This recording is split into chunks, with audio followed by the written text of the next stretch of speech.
Gonna give everybody a couple of minutes to get in.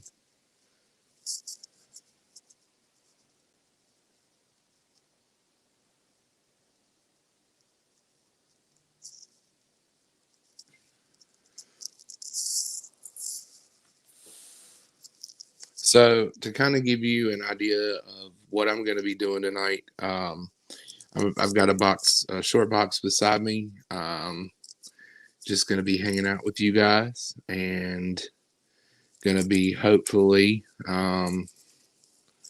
we'll have some people. What's up, homie? How's it going?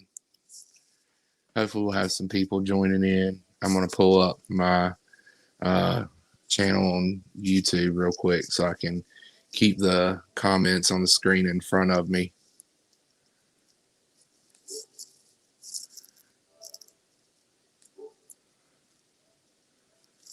Might take me a second. Let's see here. Get this turned down. All right.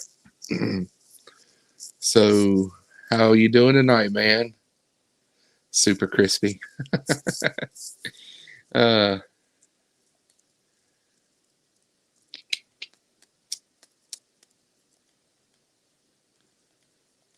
we'll get this rolling in just a second. This is only my second live stream. Doing the second live stream, so we'll we'll get it rolling here in just a second. Just trying to get stuff pulled up. There we go. All right.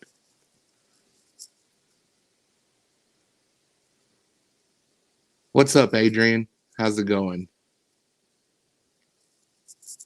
So we've got, let's see here. We've got Remy Q in the house. We've got Adrian in the house. Hope you all are doing good. So, we're just gonna have a little bit of fun with this, man, guys, and we'll see where this goes. This is my first solo live stream. I've got a short box here beside me, and gonna pull some comics out of it and just kind of this is not to rip on Kevin's Superpower Reviews channel and what he's doing about what's in the box. This is just a little hangout time so I can show off some of the stuff that you normally wouldn't get to see in videos. And we will get rolling. Jeremy, I did see that video you posted today where you picked up the last run, and that that bag and board was a little interesting, man. But anyways, the first book that I'm going to show, this is one of my favorite books that I own. This was the first ever Grail, I guess you could say, that I picked up. I bought this at a toy and hobby show in Greensboro, North Carolina. What's up? Freaky Louie in the house, guys. Everybody get your Ollie shopping cards out. Hey, Louie, I've got to talk to you about something. Um, if you could shoot me a message on Instagram, I think we followed each other. If you can shoot me a message on Instagram after we get done, or I get done with this live stream, I got something I want to talk to you about. But going back to what I was saying, I bought this first book at a comic show in Greensboro, North Carolina, and actually, it wasn't even a comic show; it was a toy and hobby show. But this is one of my favorite books that I own. This book right here, when I bought it, it was like life coming around full circle. I'd been looking for this book for ages. I didn't care what grade it was. I didn't care whether it was raw or graded. And I saw maybe 2 or 3 of these at the show. Um, and I saw this one sitting on a display, and it was like the heavens had opened up and the angels were all, oh. But anyways, this is Ghost Rider #1. This is not his first appearance, but I always, always, always wanted to own Ghost Rider #1. And my wife, who just popped in the room in the video and the live stream, was with me when I purchased this. She can tell you how giddy I was when I bought this book. But this was just, it was like the heavens and the stars had aligned for me. I don't mind telling you how much I paid for it. And I've had a couple of people look at this and they said you definitely need to get that graded. Um, they said it was probably in the 8 to 8.5 range. It looked so good. The colors were still really vibrant on it. The black looked good. I paid $150 for this book, and I mean, I couldn't pass it up. And then the guy sold me. Speaking of Jeremy, uh, Jeremy, I saw that you got in the box you got tonight a Spider-Man 2099. Um, yes, I did. Uh, but the same booth that I got this Ghost Rider from sold me a 9.8 graded copy of Spider-Man 2099 #1. So that was actually the first ever graded book that I had purchased, which kind of hooked me. And then I was like, "Ooh, I need to buy more of these." So, anyways, that was the first one. Now I had to show that off. I had to start with a little bit of fire because I have no clue what I'm going to pull out of this box. I have not gone through this box in ages, so it may have some good stuff in it, may not. I don't know. So I'm just going to start with the first one. And oh, nice.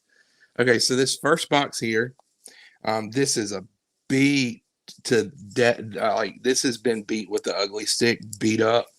But if you watched the live that I did with Superpower Review and Jeremy at Remicue Studios, you know this. You know that I showed two of the early Avengers books. Well, it just so happens the first one I pulled out for this round tonight was Avengers #32. Now this book is shredded. It is beat up. I think I paid maybe $2 for this copy. The bag on it, I need to rebag and board this, but it is. I just have this thing for early Avengers books, especially after watching my childhood dreams come true with Civil War, and then Infinity War, and then Endgame. It was just like I fell in love with the old Avengers books and the old Avengers covers. So yeah. In that run, I do have numbers. Well, here's another early Avengers book. This one actually is in better shape than the last one. This is Avengers #20.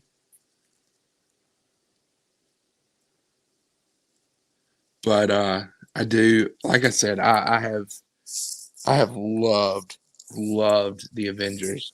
I grew up, you know, reading all of my uncle's old Avengers comics and just fell in love with them then. It was rare that he would let me touch his books, but yeah. So the second book that I'm gonna pull out, or I guess it would be third now, but another really beat up book, but this is Superman #169. Little known fact about me: one of my favorite characters in the Superman line. I cannot stand Superman. Never have liked him.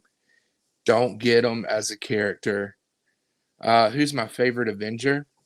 That's a hard one. There's been so many Avengers, but I would definitely have to go with Hulk. Um, Hulk is my all-time favorite Avenger. Yeah. Um, who are your favorite Avengers? If you're here watching, put in the chat who your favorite Avenger is. I wanna see who some of your favorite Avengers are. Louis, if my wife is still here, Adrian, Remy, who are your favorite Avengers? And while you're typing that in, I'll go on to my next book. This book here is, like I was saying, it features one of my all-time favorite characters in the Superman line because I don't like Superman at all. I'm kind of in the same pocket as Batman, where you've got this person, a alien that comes to Earth, and he's supposed to be protecting us all. But what do you do when the person that's supposed to be protecting you turns on you? So my one of my favorite characters in Superman line or universe is one of the characters, Thor. Okay, is featured on this cover. Now, again, this is an older book, so it's beat up, but this is Superman 169, and we've got Bizarro. I love some Bizarro. And then later on, I see that Bizarro actually, they came out with a Bizarro Batman and I think a Bizarro Robin, and it was strange to me. So I absolutely love Bizarro, and this was one of those books that when you buy it, you're like, it looks in such poor condition. I'm afraid to even open it up and read it. So I have not read this. I couldn't tell you what it was about. Um, I mean, I guess I could go online and look it up, but it's neither here nor there. I love Bizarro, so I had to get that. All right. Okay. This one is a little bit for Remy Q, since I know he's here and he was showing off his Red Skull and Cap covers the other night in Superpower Reviews live. This is Captain America and the Falcon, number 148. And anytime I can find something older than the 90s, um, anytime I can find something older than the 90s that has Captain America and Red Skull on the cover, I try to get it because it's Captain America and Red Skull. Nybor is hilarious in Teen Titans Go. Yeah, funny thing about the Teen Titans Go, since you mentioned that, Louie, my daughter at one time was obsessed with Teen Titans Go, and like it was all she wanted to watch. And she, I remember watching the episode with Nybor, and I thought to myself, how cheesy is this? What kind what kind of intelligence, I guess you can say, does it take to come up with a reversal of a character, and then all you do is spell his name backwards? It was rough, and I thought, man, this is rough. This is really rough. But yeah, I remember Nybor in the cartoon. Didn't they eventually make him like leader of the Teen Titans, and they made Robin go away?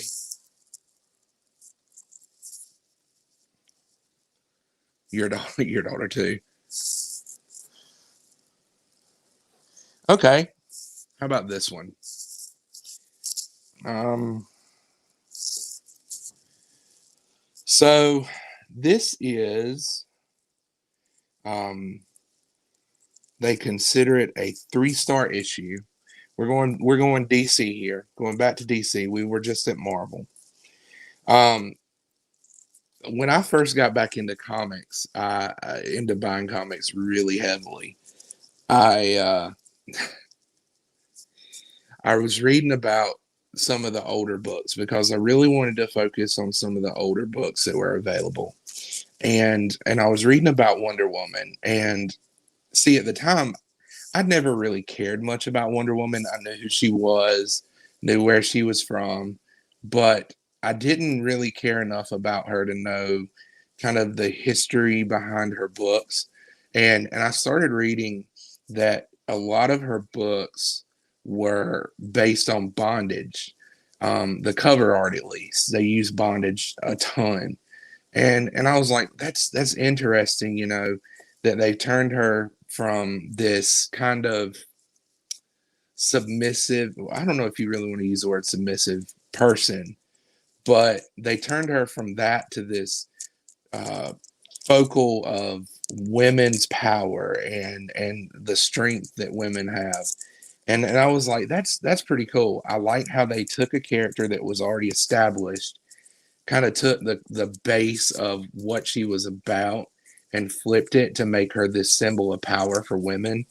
Um, so I started trying to buy a few of the books when I saw them. And this is Wonder Woman number 196, classic red cover, has a cheetah appearance in it. But I love that cover.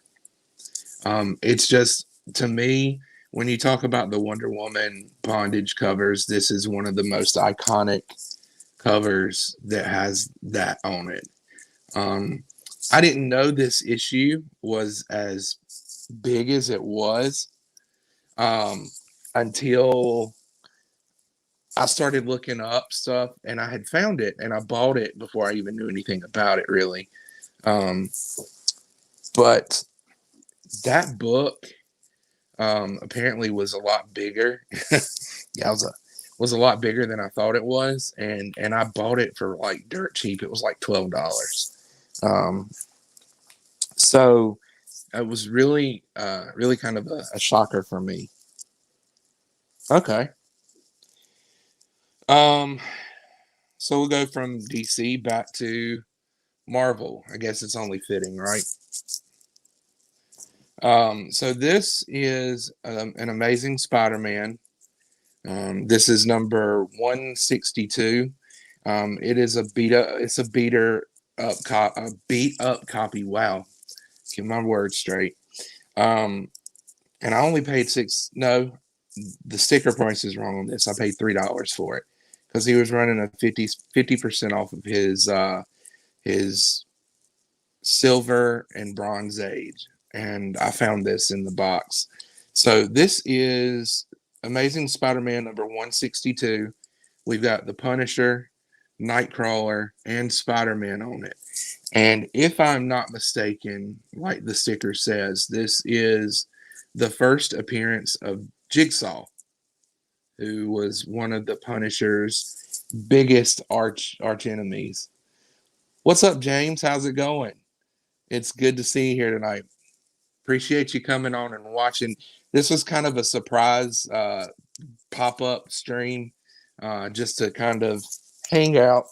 I've been stuck inside all day because of the weather here, and I just wanted to kind of get on and talk talk comics. I mean, I don't do that enough as it is, so here I am. Um, let's see. I'm trying to find something not Spider-Man. I unfortunately got a lot of old Spider-Man books. So, not unfortunately, but in this box apparently. So this next book has picked up a ton of steam over, I would say, the last year and a half, 2 years. My wife at one point decided she was going to try to collect with me, so I bought her some books to try to get her, in the swing of it. And it was Mother's Day, and I remember this very, very vividly. It was Mother's Day, and we had just talked about her starting to kind of collect books. So I found this and I was like, this is perfect because she's already said before she liked this character. And I was like, okay, so I really want to get her something that's going to be memorable. So for this Mother's Day, I bought her this book, She Hulk number 1. I'm trying to get it without the glare. I really need to work on my lighting here, but Again, the bag is the issue with this. It's not the book itself. The book's actually in really decent shape.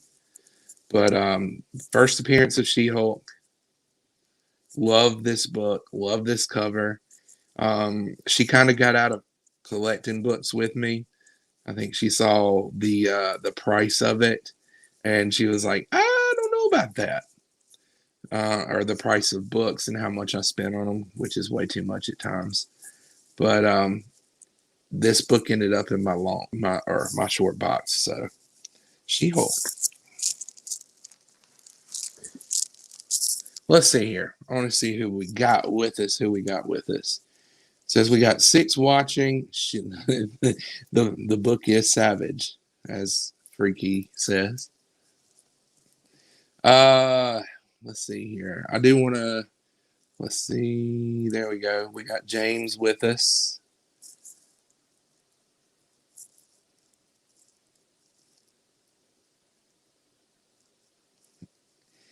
I know I can always depend on on Remy and Freaky Louie stepping up to make the awesome comments like that. All right, let's see here. We just did Marvel, so let me try to find a DC.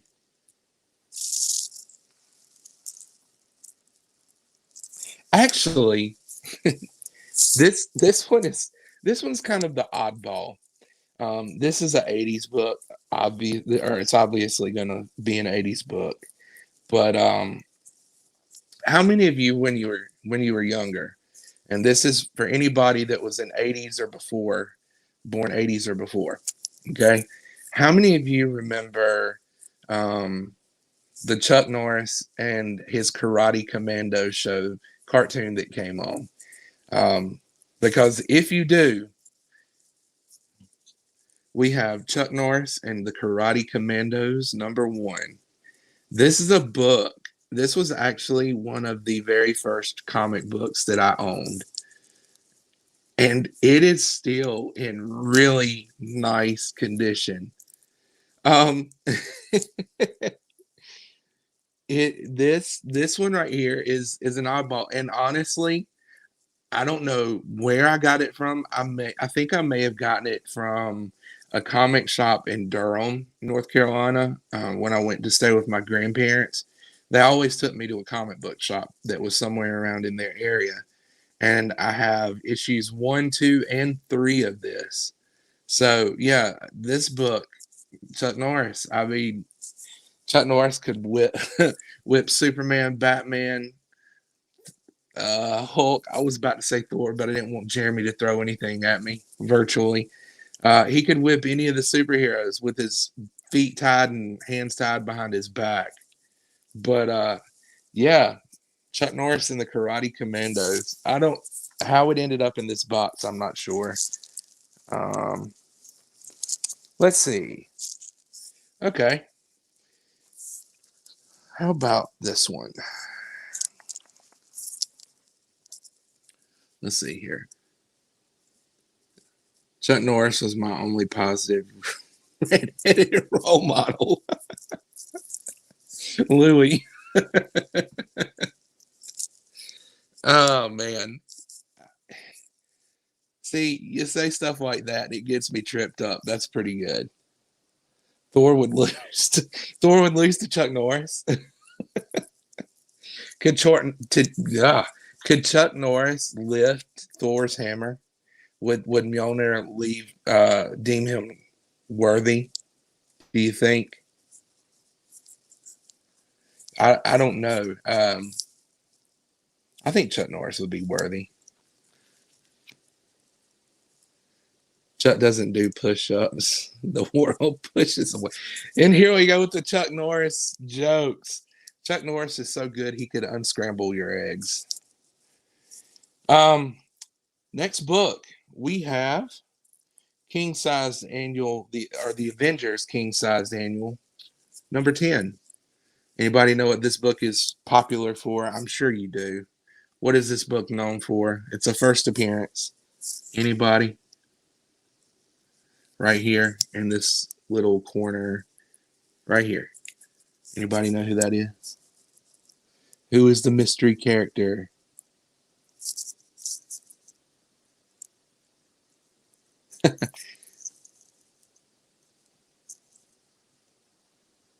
Yes, sir. Rogue. This was her first appearance in an Avengers book.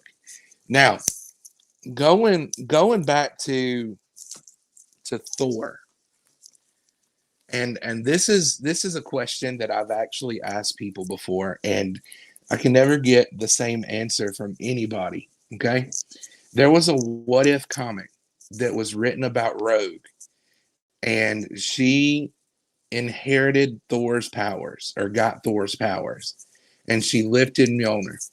Okay, so my question is, even though it's a what if book, does Rogue actually lift Mjolnir? Even though it's a what if, would you consider her one of the people that have lifted Mjolnir?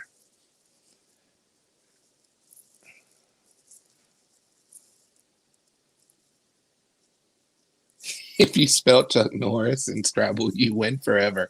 James, you get the win of the night.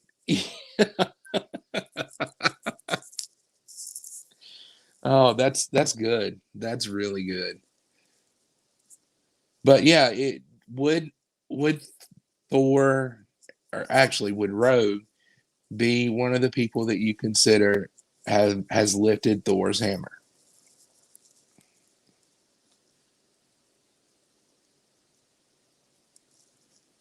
Okay, yeah, yeah, she killed Thor in the process. Yes, and okay, all right, Remy and Louie both say yes.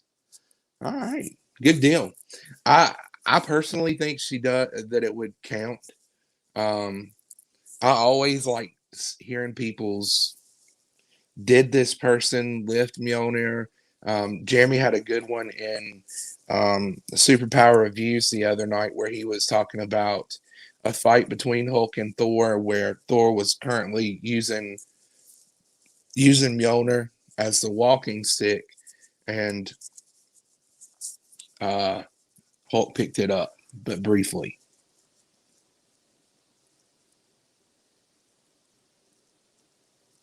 Let's see here. The what ifs are somewhere in the multiverse. So, in some sense, yes. Okay. All right, we're gonna do a couple more. I don't want to keep you guys long. I don't want to take up your night. I just wanted to get on, make an appearance because I very rarely do this. I don't do live streams very often, but when I do, I don't want to take up too much of your time. I want to give you, you know, your night and let you enjoy that. Um, trying to find a good one, something that's not so okay. We'll go DC here. This one is not boarded. This is one of the cheaper ones that I have, one of the more beat up ones that I have. But this is the New Teen Titans, number 23. Now, this book, according to what I've heard, is picking up a lot of fire lately. It's picking up a lot of heat um, because it's the first appearance of a character. And if you know your Teen Titans, especially the new Teen Titans, you know that uh, issue number 23 is the first appearance of Blackfire. I have picked up a bunch of copies of this recently on the cheap because I kind of got a little heard a little word from the bird that it was going to be picking up and getting a little bit hotter as time goes. So I think I now own 5 copies of this book, and each copy that I've bought has gotten a little bit better and better.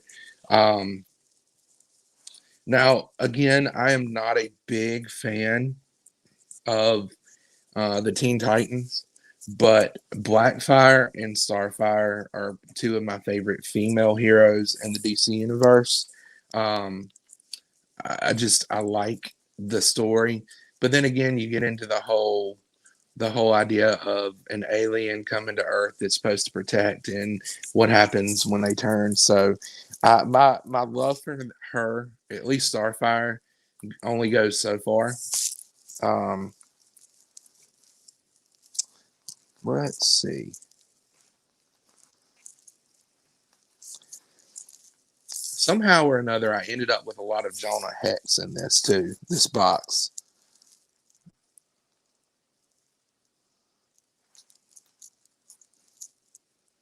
Mm.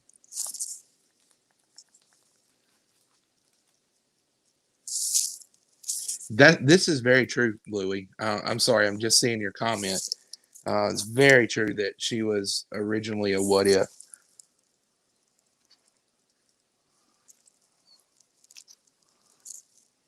Mm, I'm trying to find you something good here. I don't want to show anything that's haphazard. Show that one.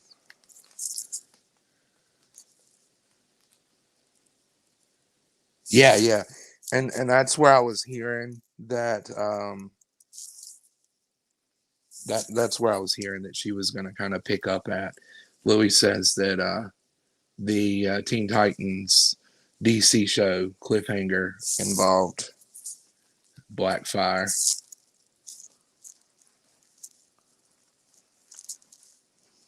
Mm,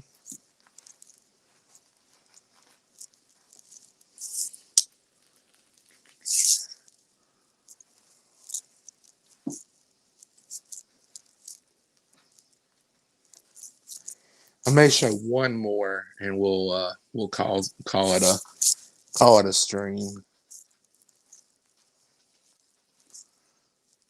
I just want to find something good to end with. How about this one? You guys that were in Kevin's live the other night. You remember this one? This is my raw copy of this first Bullseye.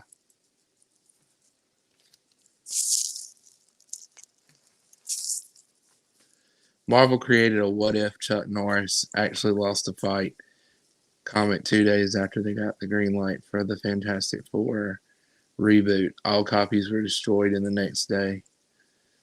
The Marvel comics.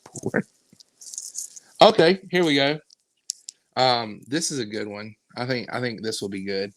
This is World's Finest, and this is number 156. A beat up copy, yes, as a lot of my older books are, but this actually features Bizarro,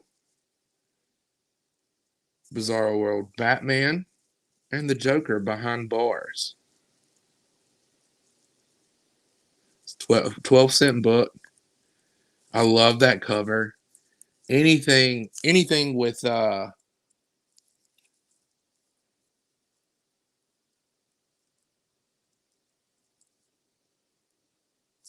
anything with Joker on it, I love. Joker is my all-time favorite character. See if I can get him into frame here. Um, yeah, you can kind of see it there.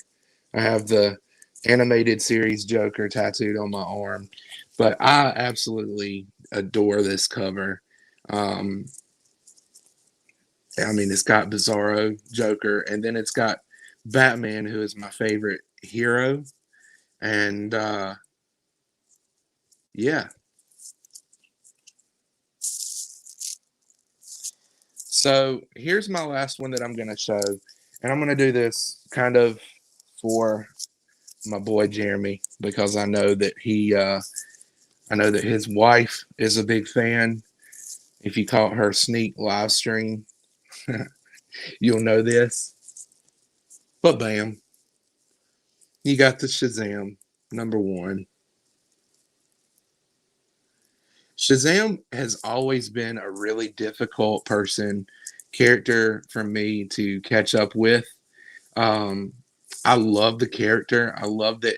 I think it's interesting that he was able to say the magic word Shazam and um, turn into Shazam. But the one thing that has always thrown me off, because it's really confusing for me. Shazam started off as Captain Marvel, I believe, in Wiz Comics, and then he got his own Captain Marvel series. Then it ended and he became Shazam. And there are so many number ones and so many different things. It's just like my one of my other favorite DC characters, Plastic Man. It's just like him. There's so many different number ones, especially in the older runs, that it's like, okay, what run am I looking at here? But I love the the older Wiz comics that Shazam was in, or Captain Marvel was in, where it was like a photo cover with Shazam drawn in. Those to me are the kind of covers that you'll never be able to reproduce the way that they looked. To think about the fact that artists were using photo overlays with comic book characters drawn into them in the 40s and 50s is just, to me, being someone who has studied art, being someone that teaches art, to me, that's mind blowing. To think that they were doing that kind of stuff at that point in time.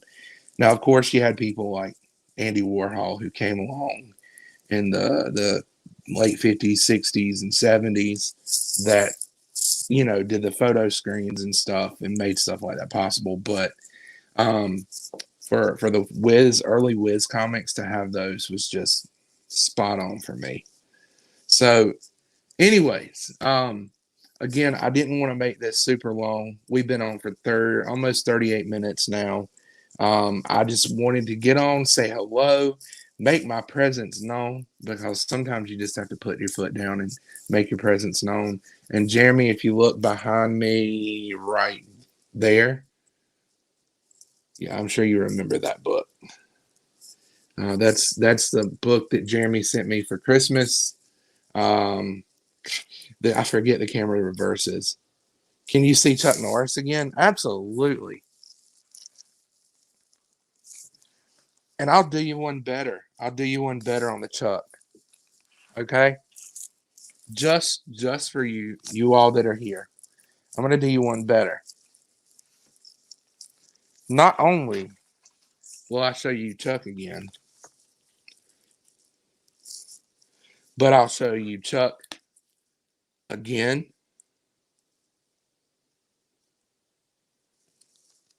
and again. What's better than one Chuck? Three Chucks.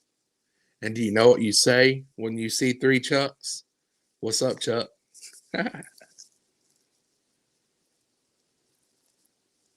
He has CN on his chest.